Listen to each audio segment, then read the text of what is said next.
Volume 3, Chapter 22, Sam Adams Rallies Boston.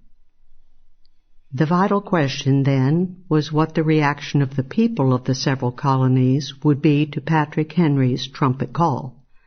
A preponderance of the people were clearly delighted. Most of the colonists found out about the Virginia resolves by early July.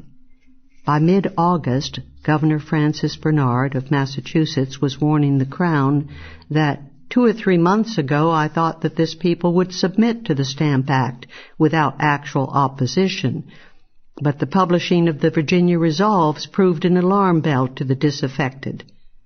And the British General, Thomas Gage, stationed in New York, called the resolves the signal for a general outcry over the continent. But if most of the people were awakened and stirred by Henry and Virginia, who would lead them? For the masses cannot act without some form of organization and articulate leadership. No help, of course, could be expected from the arch Tory and opportunist Benjamin Franklin.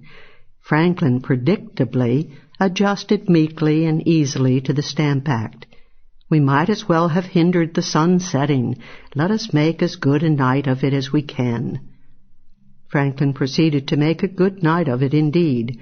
Having happily filled the Colonial post office with his relatives, he advised his fellow colonial agents to get themselves or their friends appointed as stamp masters, the Crown officers in charge of distributing the stamps in the colonies. Acting on this advice, Jared Ingersoll, Connecticut's agent in London, accepted the post of Connecticut stamp master, and Franklin was able to get his henchman, John Hughes, appointed stamp master in Pennsylvania. Franklin's reaction on reading the Virginia resolves is therefore not at all surprising. Denouncing the rashness of the Virginia leaders and the madness of the populace, Franklin advised Hughes to act as a faithful and loyal servitor of the Crown in enforcing the stamp tax. And Franklin's friend and ally in dominating Pennsylvania politics, Joseph Galloway, wrote many newspaper articles in favor of the Stamp Act. If no help was to be expected from such Tories as Franklin in rallying popular opposition to the Stamp Act, what of the popular liberal leaders? A grave problem was the defection of erstwhile and future radical liberal leaders. Thus, stunned and temporarily alienated by the bold courage of Henry's resolves, Alexander McDougall and John Moran Scott of New York, generally radical leaders of that colony, pronounced the resolves to be treasonable. But the major blow to the libertarian cause came in Massachusetts. There, James Otis, Jr., longtime leader of the Boston Liberals and spark-plug of American protest, began to defect from the liberal cause. Otis showed increasing signs of deviousness and instability, and perhaps of the insanity that was to plague him in later years. It is true that as early as June 8, when Massachusetts received word of the Stamp Act, Otis proposed that the Massachusetts Assembly send a circular letter to the other colonial assemblies, inviting them to a General Congress to be held in New York in October to ask Britain for relief. But, on the other hand, in May, Governor Bernard had happily reported to the Crown that Otis now repents in sackcloth and ashes for writing The Rights of the Colonies, and that a new pamphlet of Otis's humbly begs Britain's pardon for his former stand. Furthermore, Otis's call for a Stamp Act Congress was all well and good, but it would, after all, be another, if larger, assembly ineffectually petitioning Parliament for relief. The important thing was the popular reaction to the Virginia resolves, and here Otis showed his change of heart by denouncing them as treasonable. And while Otis erratically continued to denounce the British in anonymous contributions to the radical Boston Gazette, his public statements lauded the power of Parliament, and went so far as to ask for British troops to put down the rebellious Americans. If salvation was to come, it would not be from James Otis or from a Stamp Act Congress. Massachusetts, and especially Boston, had for years now been the great center of libertarian resistance to the depredations of Great Britain. But now its old spokesman, James Otis, was no longer fit to lead the liberal cause. Oxenbridge Thatcher, who had written Massachusetts' original principled protest against the Sugar Act before being watered down by Hutchinson, exclaimed when he heard of the Virginia resolves, "They are men!" And Thatcher or a friend immediately wrote in the Boston Gazette a fervent defense of the resolves against conservative Massachusetts critics. The people of Virginia have spoke very sensibly, and the frozen politicians of Massachusetts say they have spoke treason. Pray, gentlemen, is it treason for the deputies of the people to assert their liberties, or to give them away? We have been told that it is not prudence for us to assert our rights in plain and manly terms. Nay, we have been told the word rights must not be once named among us. Cursed prudence of interested, designing politicians. But Oxenbridge Thatcher lay on his deathbed. Was there then no one to rouse the people? No one to lead the Boston masses into the streets, to serve as the spearhead and vanguard of an American revolution against the Stamp Act? Yes, there was one man. If Otis was a dependable, radical leader no more, and if Thatcher lay dying, there was still the magnificent Sam Adams. Adams saw clearly that the real fight against the stamp tax would have to take place in the streets. He saw that the locus of pressure and unrest must be the appointed royal officials, the enforcers of the Stamp Act. In particular, that popular pressure should focus on the stamp distributors, the royal appointees who were in charge of selling the stamped paper and who were happily preparing to assume their lucrative posts. In the early summer of 1765, Sam Adams gathered together a group of Bostonians to lead and direct the people of Boston in the streets. The group was called the Loyal Nine. Like the membership of Adams's Caucus Club, which comprised a cross-section of the town's occupations from shipyard workers to wealthy merchants, the Loyal Nine was a diverse group. It included 2 distillers, Thomas Chase and the wealthy John Avery, Benjamin Eads, printer of the Boston Gazette, the Liberals' party organ, small businessmen, artisans like the braziers Stephen Cleverly and John Smith, the jeweler George Trott, and Henry Bass, a cousin of Adams. The headquarters of the group was Chase's distillery at Hanover Square. Adams rapidly worked out a remarkably efficient structure for the radical movement. The vulnerable public leaders of the fight, legislators, ministers, and others, were not directly identified with the popular mobs. The effective liaison and direction were maintained through the Loyal Nine, led by Adams, even though he was not an official member. The Bostonian populace was unified into an effective force with the various groups, from wealthy merchants to the bully boys of the taverns, playing complementary roles in the struggle. For the mass base of the popular mobs, Adams was able to utilize the gangs of the North End and of the South End of Boston. Every year on Guy Fawkes Day or Pope's Day, November 5, Boston's celebration of the defeat of the Catholic gunpowder plot of 1605 was traditionally climaxed by a quasi-friendly but violent clash between citizens of the North End and the South End. In time, each section had developed a gang for this purpose and trained its members in paramilitary fashion to a finely honed edge. Every year also the quasi-friendly fighting became a bit bloodier. Particularly effective was the South End gang, which had been victorious in the 1764 brouhaha.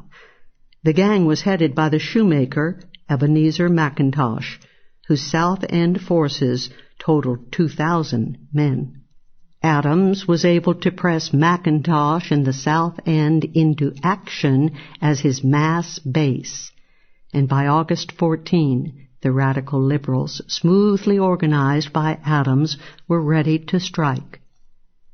Adams was ready to give the signal for the first mob action against the Stamp Act, a deed that set the pattern and furnished the inspiration not only for further riots against the stamps, but for all the riots down to the American Revolution. Adams realized that the focus of attack must be the stamp master. On the morning of August 14, a Boston mob, directed by Adams and the Loyal Nine, hung an effigy of Andrew Oliver on a tree, dubbed the Liberty Tree, in Newbury Street. Oliver, a brother-in-law of the Tory Lieutenant Governor, Thomas Hutchinson, had been appointed stamp distributor in Massachusetts.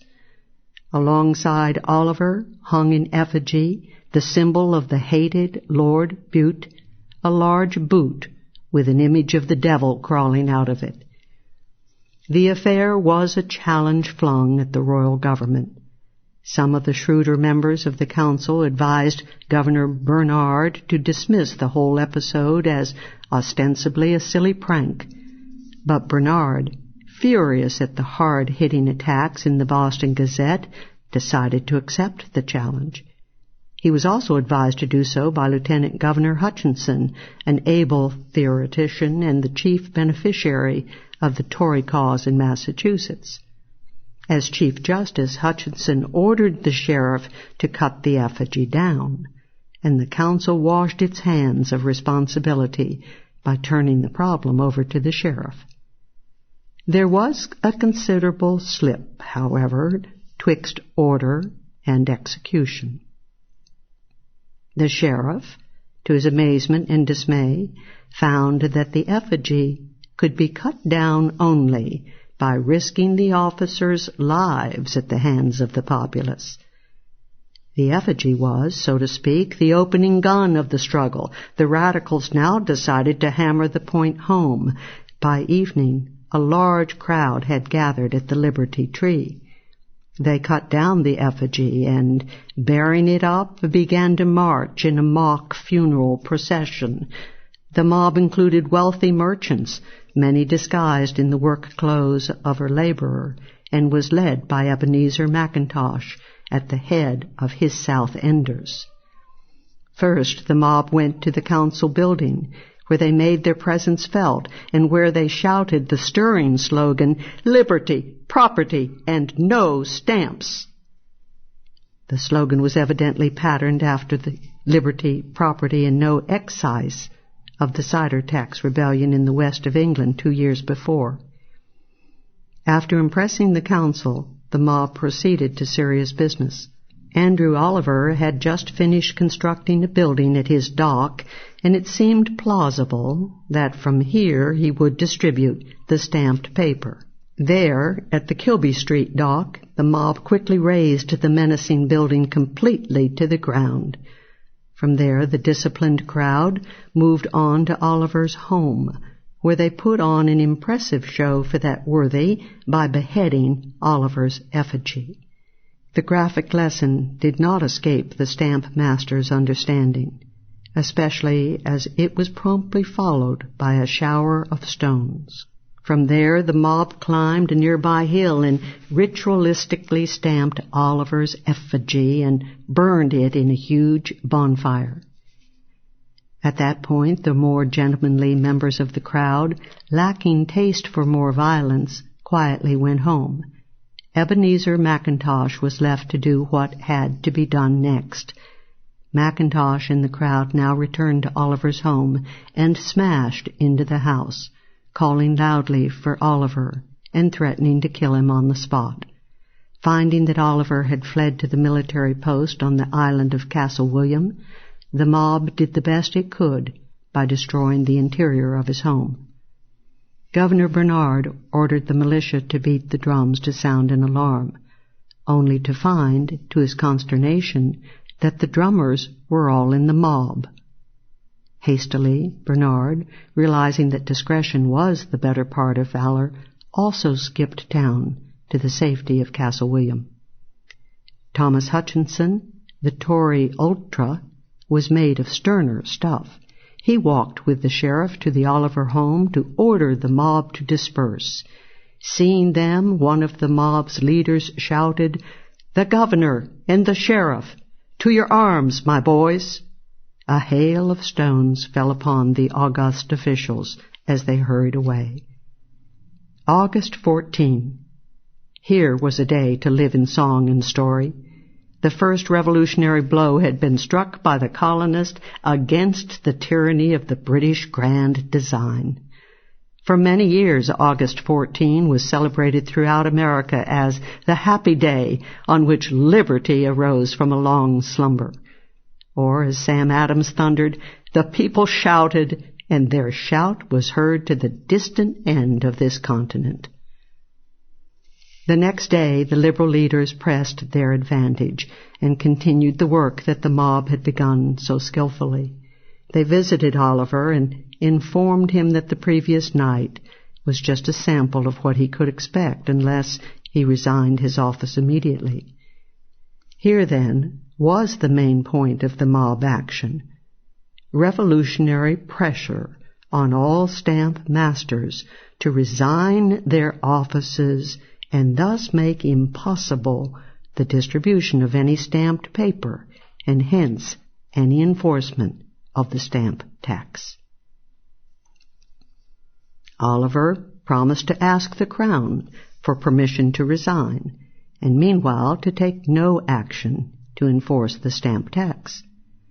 This reply satisfied the radical leadership and the Loyal Nine, but the radical masses sensibly wanted to make very sure, to dot the I's and cross the T's.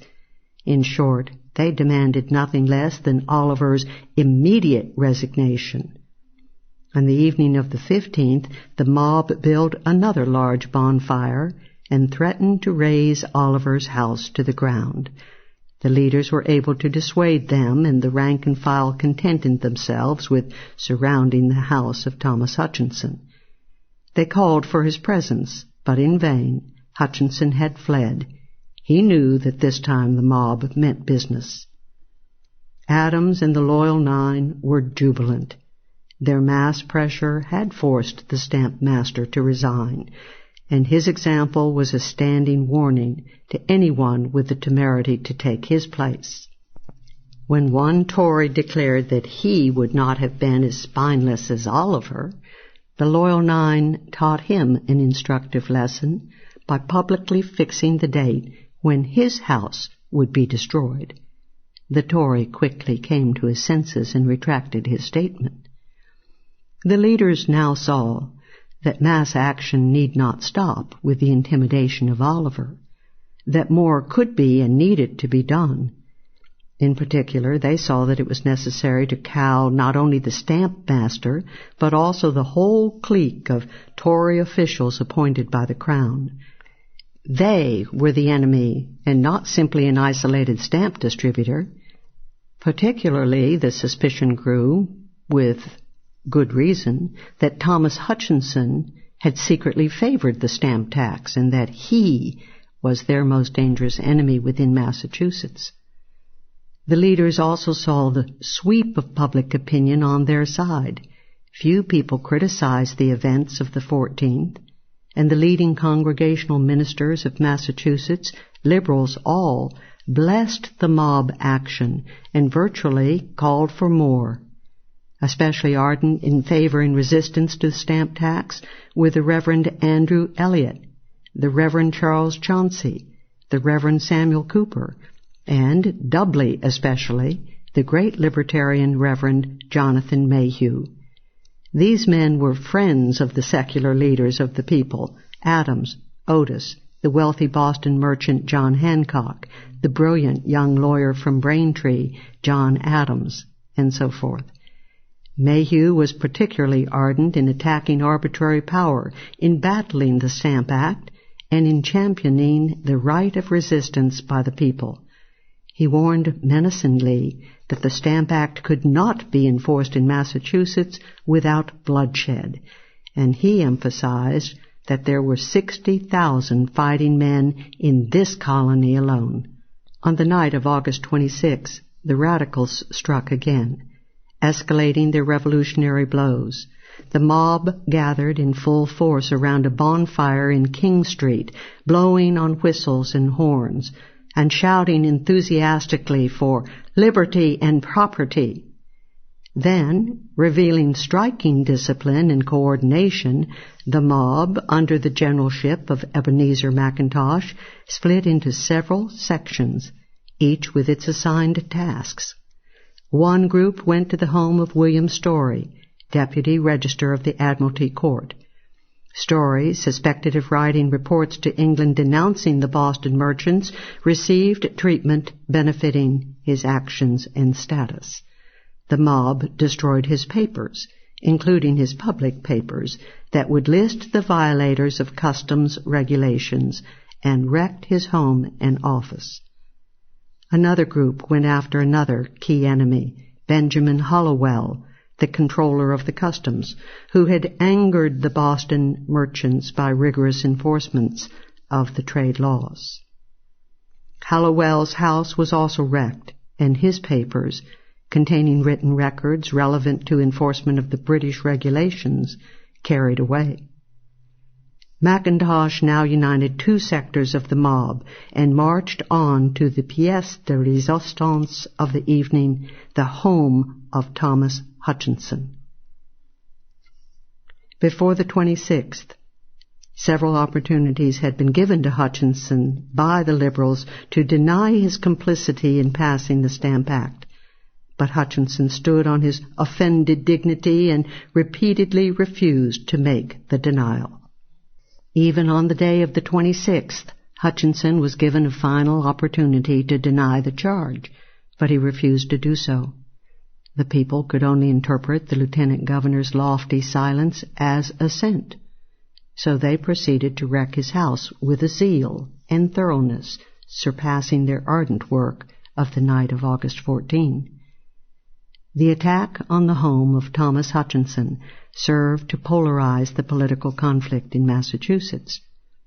It was one thing to use the mob to put the fear of God into the stamp distributor and the customs collector. No one, after all, could sympathize with these bureaucrats but their own families. But an attack upon Hutchinson was a different story. Hutchinson was the nucleus and the leader of the small but powerful clique of oligarchs who were privileged by the royal government. An attack against him could only be interpreted as an attack upon the clique as a whole. The struggle against Great Britain had now become, as a corollary, a domestic struggle as well.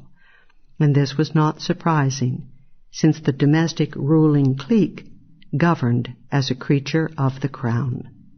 The government grew emboldened by the protest of the Hutchinson cabal at the treatment to his home, and was fooled by the tactical camouflage of Adams and the Boston town meeting in publicly repudiating the riot at Hutchinson's.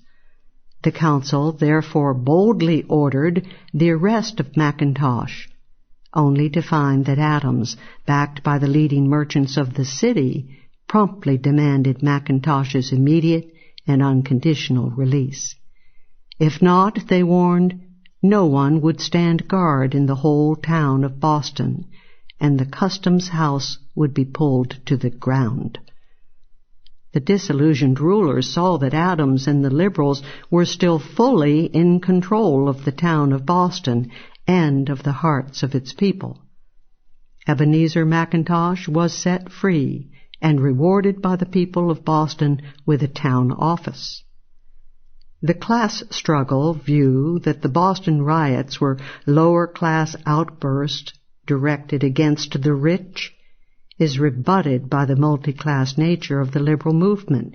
Wealthy merchants backed and even participated in the mob violence, which was directed only against those particular men of property engaged in enforcing British policy.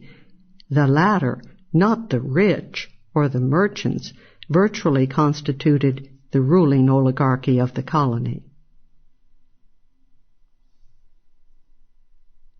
No revolution advances in uniform, straight-line fashion. Instead, it always proceeds in zigs and zags. Adams and his allies saw clearly that it was now in order to slow down the movement. After all, the point had been beautifully made. Mass action had virtually forced the stamp master to resign and intimidated any potential successor.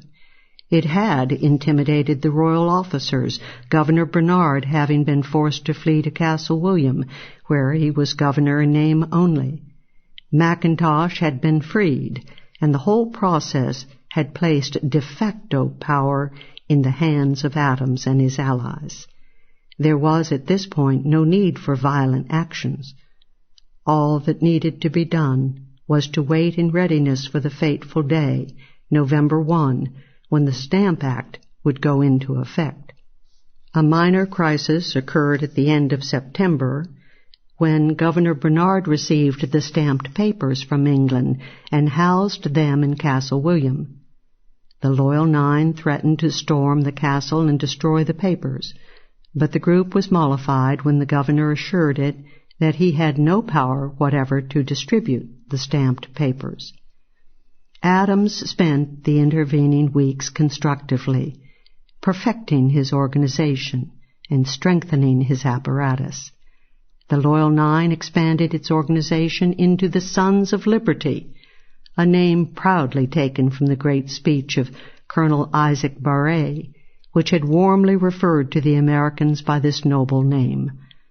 The Sons of Liberty consisted of a cross-section of the occupations of the town, from poor laborers to wealthy merchants. For its mass base, Adams induced the North End and the South End to channel their rambunctious energies into more constructive deeds, and united them to the Sons. For Guy Fawkes Day, 1765, coming at a strategic time for the stamp tax, Adams prepared to hold a Union Feast, celebrating the newfound unity of the two sections. Mackintosh was given a cadre of 150 militarily trained men to lead his mobs. The Sons of Liberty busied themselves by drawing up a list of Tory oligarchs whose homes might be sacked should the need arise. Governor Bernard now placed his hopes on the Assembly, convening at the end of September.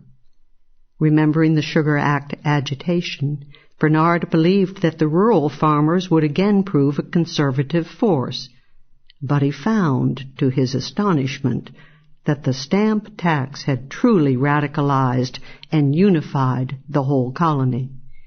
He wrote home that the rural people seemed even more violent than the annoying Bostonians.